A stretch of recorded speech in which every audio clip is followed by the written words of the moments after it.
So Catherine and I met how many years ago? Just a few. 2 or 3. Just We're like so 2 or 3. young. We're so young. We're so Impossibly young. fresh and young. Yeah.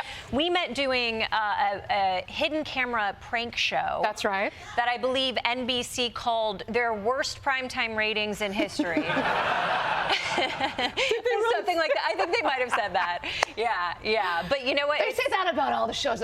We were very special. We really were. Yeah. We really were. And this was my first big break, The Real Wedding Crashers, and I think it was yours too. It was we mine really too. cut our teeth together. We did for So 10 weeks in Vegas, and we somehow made it out alive. I don't know how. I mean, by the skin of our teeth. I was Yeah. slapped. A bitch slapped me. True story. A bride who was in on it just five-fingered me right across the face. Yeah. That was a rough day. We couldn't even afford a medic. The budget was so low. You just had to like grin and bear it. I just held man. a Coke can to my cheek and Now, has that ever happened on Workin Moms? gotten slapped? Yeah, right in the face. Danny Kind, who plays Ann on the show, loves to slap a bitch. She'll get in there. She's very physical. I love her for it. I love it. Oh my God. So you're one of those actors who has always been the total standout in everything that you've been in. You're so damn funny. You're constantly working, steal every scene. But now suddenly there's this baby of yours, 7 seasons. Isn't that crazy? Of Workin Moms. Oh my God, 83 episodes? Yep, dropping on Netflix this Wednesday, April 26th.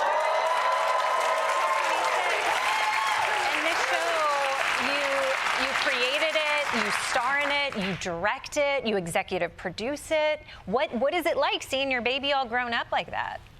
It's wild, you know. I mean, I entered the show thinking, all right, I'll probably get 1 season.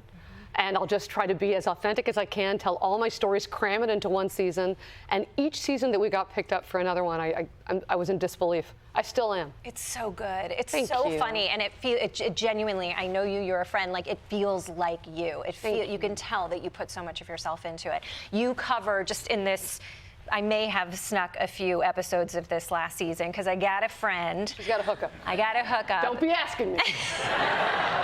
And just in this season, you explore so many themes and issues that are so important. You have an entire storyline on the male birth control pill. That's right. Yeah. You explore destigmatizing shame in female sexuality, marriage ruts, the complexities of female friendships. How do you get ideas for these stories? I guess I just live, you know what I mean? Yeah. Just a day in the life of a woman. I mean, and I'm sure your audience could speak to this. It's like having a kid and, I mean, just watching this incredible show tonight and seeing all the horrifying statistics of what it means to go back to work knowing that you're going to be looked at differently for being a mother was so paralyzingly terrifying to me. I didn't even know I had postpartum depression when I started the show. And getting through it, I had a 3-month-old when we started shooting. And when we wrapped the show and I all of a sudden realized, like, I feel like I white-knuckled through it. Like, I don't think I took a breath until they said cut the last time. Yeah, and that was part of the inspiration for the show, right? You having gone through that and thinking, like, there aren't shows out there that really dive into these topics. There sure are more now. Yeah. 7 years ago, it was a wasteland. I mean, I couldn't find a storyline, meaning the main plot point of the show, about a woman who happened to be a mother and work. I mean, look, on Workin Moms, the actual amount of time where you see the female characters with their kids is like 5%. This is about women being something outside of the nursery. It's a women in the workplace show, and yeah, they've got to juggle it all and try to have it all, whether that's possible or not. Do you think it's possible? Yeah!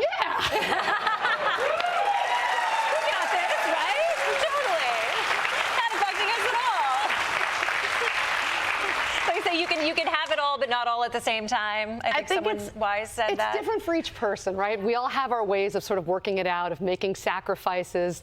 The guilt is real. The guilt is real. The guilt is real. You said something about mom guilt that really stuck with me. You Sounds like me. Yeah, very profound.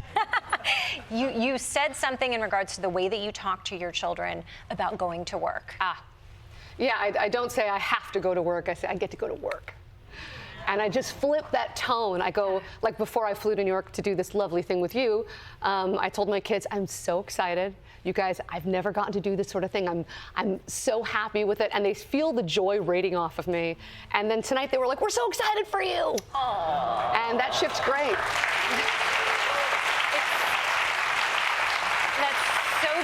because you are following your passion, and you're clearly meant to do this, and you bring so much joy to so many people, and you're teaching them that they can one day do that too, and that's really important. That's really powerful. Or marry a woman that takes care of them. Yes.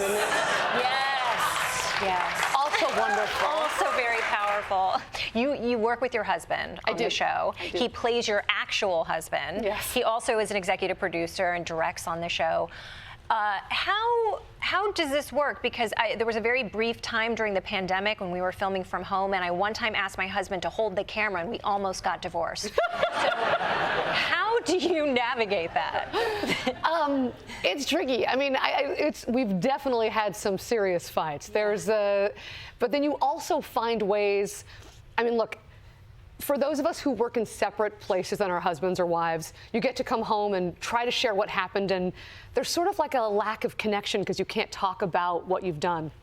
When I get home, Phil knows exactly what I've done. Right. He witnessed all my wins, but he also witnesses when I fail. So that makes it really complicated. Yeah. Lucky for me, I got a guy who's a serious cheerleader. You know, he's had my back. It was his idea to push me into writing this thing in the first place. So. Thanks, Phil. Well, you're lucky to have each other. You are lucky to have each other. I am so grateful for you making this show, because I finally feel like there's a show where working moms are seen, and it means a great deal to me. And it's such a joy to see you do your thing and shine your light, because you are just, you're a total inspiration. So I'm really happy for you, and I'm proud that I get to be your friend. Can I return the favor real quick? How amazing is it that we broke our teeth on the first Real Wedding Crasher show, which was a hit. Maybe not critically acclaimed, but it was a hit. Really, real critical darling. Yeah, totally. We were doing some really cool stuff there, actually. But that I get to now witness your first night hosting The Daily Show.